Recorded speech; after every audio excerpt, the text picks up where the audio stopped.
I want to close with this story. I grew up in the Chicago area, not too far from a place called Loyola University, a Catholic university. John Powell was a professor of theology there. I've got several of John's books in my library. And when you go to Loyola, at least years ago, when you went to Loyola, even if you weren't a Catholic, even if you were an atheist, you still had to take a course in theology. And John Powell was one of the professors of theology, and so he had a young man named Tom who not only was an atheist, he bragged about the fact that he was an atheist, and he would tell people jokingly, "I'm the atheist in residence at Loyola University, not a professor in residence, or a scholar in residence. I'm the atheist in residence." And at the end of the course on theology, he did come up to John Powell and say, "Professor Powell, do you ever think I'll find God?" And that's an interesting question, and I thought John Powell gave a great answer. He says, "No, Tom, I don't think you'll ever find him.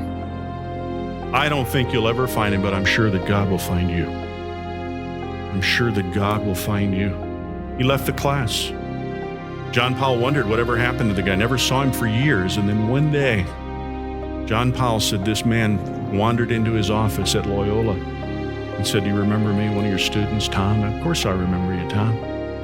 He told Professor Powell that he had a terminal illness. He said, "I tried to find God," he said, and he used this expression, "I beat bloody fists against the doors of heaven, but I still couldn't find God." Had a terminal illness, and he said, when they told me the tumor was malignant and that I didn't have long to live, I just desperately wanted to find God, but no success until something happened. He said, "I wanted to tell my dad before I died that I loved him." He said, "I never told my dad I loved him."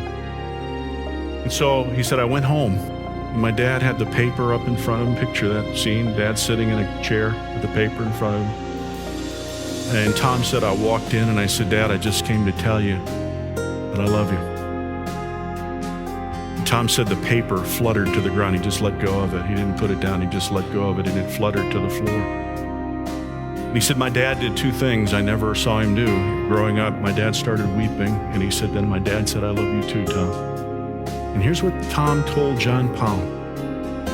He said, "I've been beating on the doors of heaven for God to respond, and nothing happened. But the minute I humbled myself and said, 'Dad, I love you,' he said, I felt the presence of God." Maybe that's a word for somebody today. You think it's a matter of doing things for God and telling God to respond, and He just wants you to humble yourself in brokenness before Him and come to Him.